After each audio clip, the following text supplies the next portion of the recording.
welcome back to the rest of the story. How's everybody doing tonight? Well, I'll let you guys listen to that 4430 run.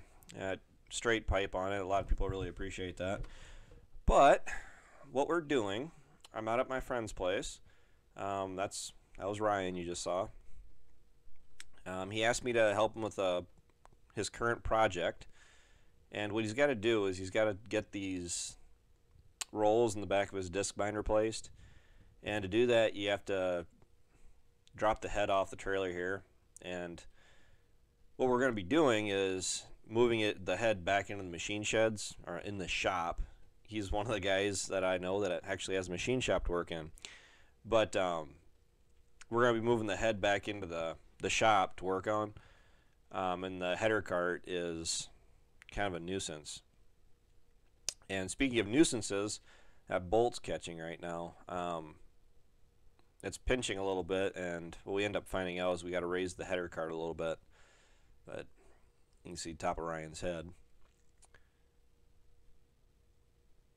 But it really didn't take too much. As long as you had it ready to be pulled apart, that cart really didn't take a whole lot to drop off. Now, I've never had to do a job like this before. Ours is just an impeller, which I like. It's low maintenance. It probably doesn't do the best job as far as high quality hay. But to be fair, we raise beef cows.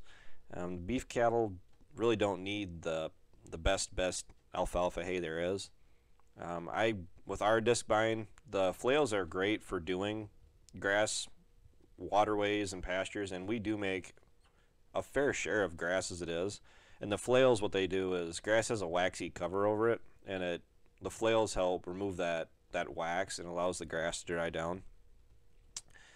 Plus, let's not forget, we do have that tedder from Rhino right now that really does help dry down our alfalfa.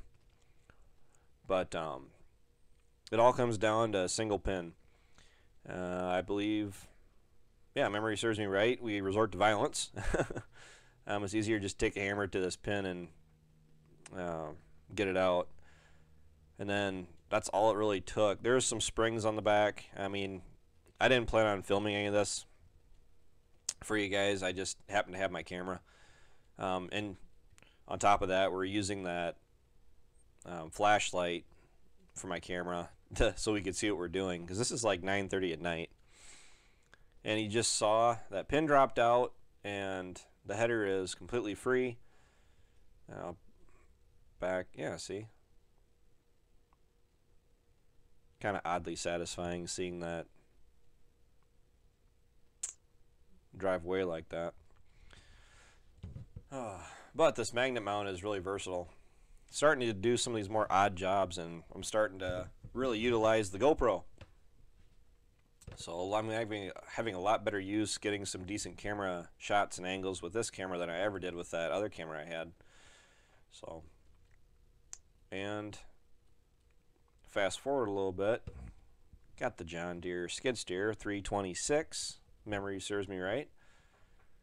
Handled this header really easy. There's really not a whole lot to them. I mean, they look big and bulky, and they are kind of big and bulky, but there's really not a whole lot of weight there.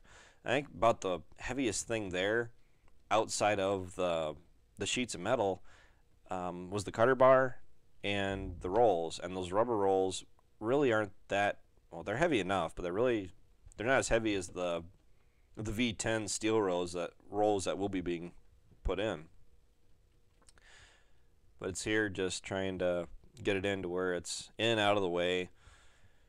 As the story with pretty much everybody that has a shop or a machine shed, there is always going to be at least one point where you're going to say it's never big enough.